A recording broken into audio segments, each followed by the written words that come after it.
Hi Leo, welcome to Sugar Free. This is your weekly reading for week commencing 15th of October, excuse me, 2018. Hope you're well wherever you are, and warm and dry and well fed.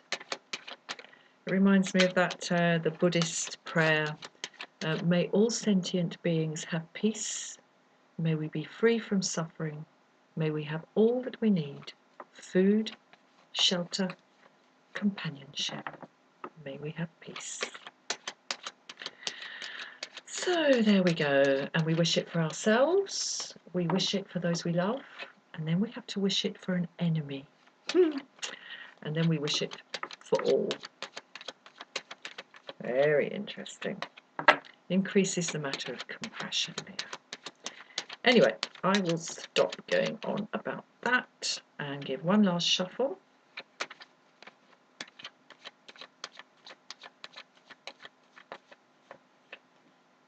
One more. Oh dear. One more.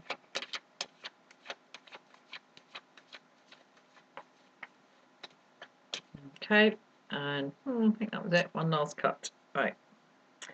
Okay, let's go Leo for week commencing Monday the 15th of October 2018. We get the moon in reverse. The tower in reverse. And the sun. Yum. That's nice. Okay. Basically, Leo, don't worry, everything's going to be fine. Seriously, I mean, it looks like there's this sense of both of these cards, but in different ways. And anyway, sorry, I'll start again. Here, the moon in reverse. It looks like there's this sense of like, whoa, things sort of unraveling. If you imagine a bag full of water, or like a water container, an old water holder that they used to make from animal organs, yeah, where they emptied out the skin or they emptied out the stomach of an animal, and it would then be used to carry water. The image that I'm getting is that there's a sense of it coming apart at the seams and stuff leaking out, and it is liquid that's leaking out, and perhaps stuff coming out that has been inside for a very long time, but it's happening in a way that you don't know how it's going to go. You can't control the pace of it. You can't control the exiting, the coming out of this stuff. I mean, when the moon is in the upright, it is about long held secrets and perhaps even long told lies coming up, because it is time for them to come up, bubbling up from the subconscious, bubbling up from the situation. And that's good. It's good. It has to happen in order to get to this, right? But when it's in the reverse, it happens in a sort of uncontrolled way. It's like, oh my God, it's all coming out. It's all coming out. And even if it's not sort of a complete disaster for you, Leo, that this stuff, it's not necessarily about stuff that you want to keep hidden and you want to keep suppressed, and it's all just like, oh my God, it's all just kind of bursting out all over the place, and it's bursting at the seams in this uncontrolled way and kind of falling out. It might be stuff that is a bloody good thing that this stuff comes out, but it might be rather alarming, the pace of it, and kind of, if you're not ready for a bag of water to burst, then it might be sort of like going all over the place, and you're thinking, oh my God, how am I going to clear this up. It's like spilling all over the place. So there's this sense of that coming in. But it's all good. It's all good. Key to power, the sun in the upright. We have card number 18 in the reverse, card number 19 in the upright. Between them is the tower in reverse. So, I mean, the tower in reverse is a really, really complex card to read because it's, the tower is this one-off force majeure. Bloody hell, I didn't see that coming. Everything's got to change now, and there's nothing I can do about it. That's the tower in the upright, and it's about the fact that sometimes that kind of shit just happens, the best laid plans, and then something just, the bolt from the blue comes in, like it does here, the lightning bolt at the top, and just smacks it all to pieces. And that's what happens sometimes. And the lesson of the tower is both that, there are forces that are completely impersonal.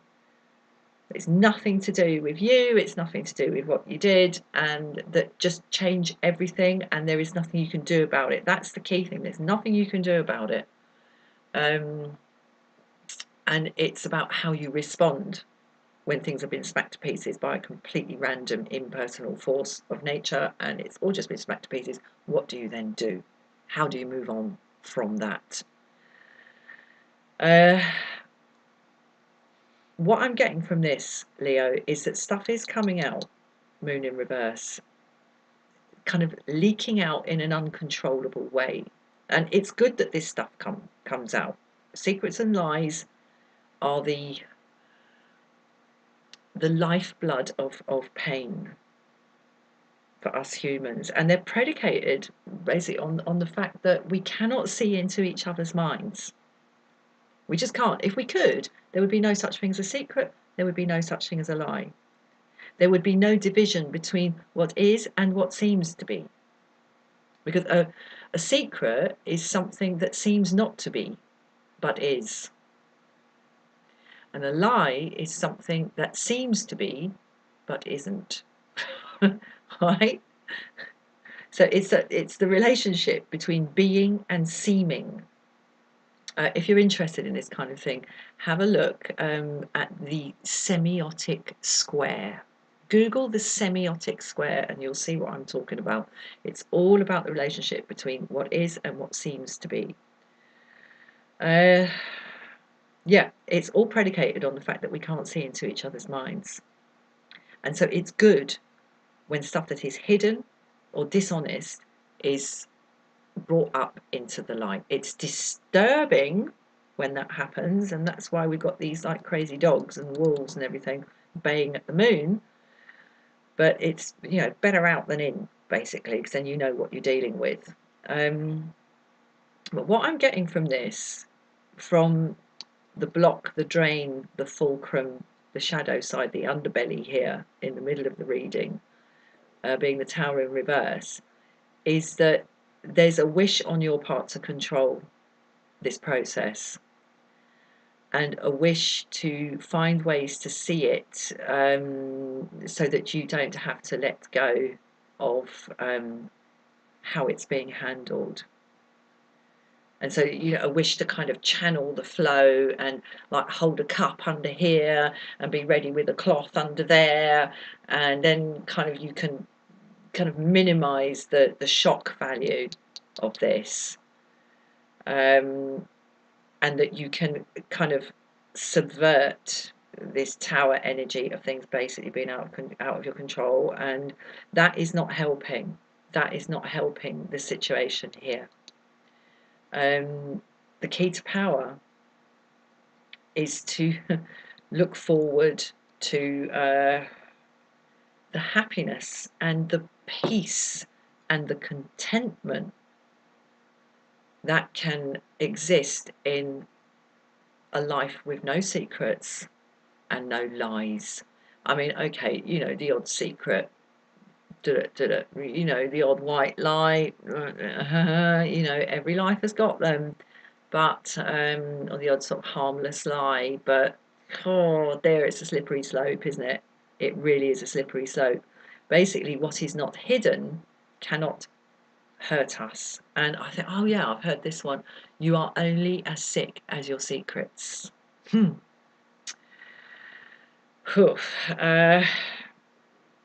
key to power is to let go of the wish to channel, control, and preempt this process. You can't. And you can only make yourself unhappy by trying. Because once this is all out, I mean, you know, whether the moon is in the reverse or in the upright, it is the card that comes before the sun. You don't get the sunshine until you've been through this dark night. And this dark night is happening quickly, but you can't control how it falls out, Leo. Let go of trying to control that and look forward to this, because this always comes after this. The sun always comes after the moon, whatever way up the moon is. Save your energy for this, because the more energy you have to invest in the contentment of the life that is no longer hobbled and crippled by lies and secrets, the more energy you will have to actually enjoy this and like skip around in the lovely garden in the sunshine. I mean, there's no secrets and no lies between these two. Definitely no lies. I think secrets are somewhat less damaging. It all depends on why they're kept. But you know, there's no sense here in the Sun card that the fact that these two can't read each other's minds is in any way, shape or form problematic. There is trust here. And trust is what comes after the moon, when this stuff bubbles up from the depths and pops onto the surface and you go, oh, God, I never knew that, but come to think of it, I'd expected it for a long time. Suspected it, sorry, for a long time. Yeah? And that really can rock your world. But once it's out, there's trust. This is trust, Leo. Okay, I don't even know if this needs clarifying, but I will do it because that's how I'm doing the readings at the moment. Okay, Six of Pentacles in the reverse, clarifying the moon in the reverse. There has been just rank unfairness here. And the use of wealth to control. That's part of the nature of what's coming out in the moon in reverse here, and it's coming out quickly. Somebody has been lording it around with their karmic wealth, and as I say, using it to control others, and being partial in who gets what, and covering it up, Leo. Covering it up. It's over. Right, let's have a look at the Tower in reverse here. Oh, Leo, get Two of Swords. There's a sense whichever way you look, you're going to see something that you don't like. So you just kind of trying to sort of like, yeah, run around and like, no, don't look over there. Oh my God, don't look over there, don't look over there. Yeah, whichever way you look, you're going to see something that you don't like. But, you know, this is here as the block or the drain. And, you know, if that blindfold stays on, how are you ever going to enjoy this sunshine? Yeah, and how will your eyes ever adjust to the sunshine if that blindfold stays on? This is temporary. This is temporary, but I guess the wish to control and channel this kind of careening flow of stuff coming out in the moon in the reverse is because it's so hard to see what's coming out. And there's this sense that if you can at least like keep receptacles on hand to catch it and cloths on hand to wipe it up, then you might be able to distract yourself a little bit from the full impact of it. That's understandable. Okay, to clarify the Sun in the upright, we get the Two of Pentacles. So there's equivocation. No, I don't know actually.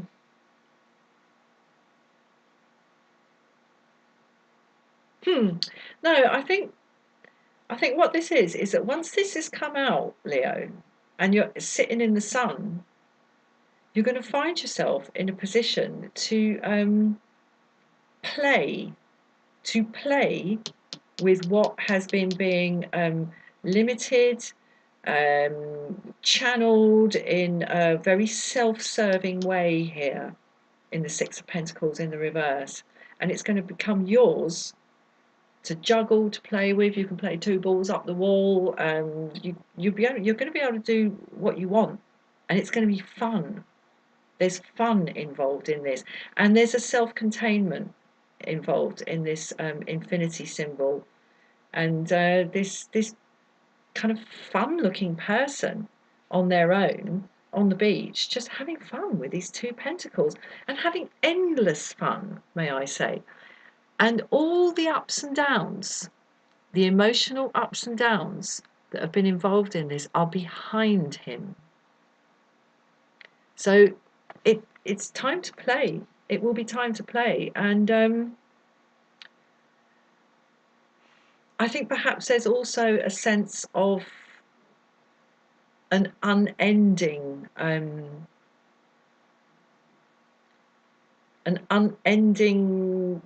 process with these pentacles that have been manipulated in this way here in the Six of Pentacles in the reverse. And perhaps it's going to take some time where you kind of weigh it up here in the Two of Pentacles, clarifying the Sun in the upright. But you know, that's fine. The main thing is this is out. This is out. And once it's out, there is trust. That's really how I'm seeing this Sun in the upright. Trust.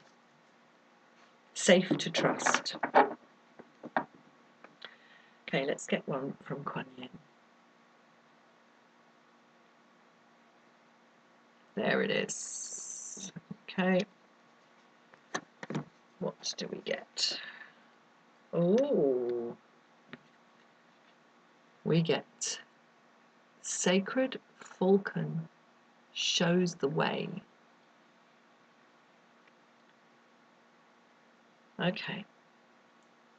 Well, the falcon is a hunter, and it hunts alone. I mean, you know, they must mate, but they are basically lone creatures, very wild, very free, and very very directed in what they do. And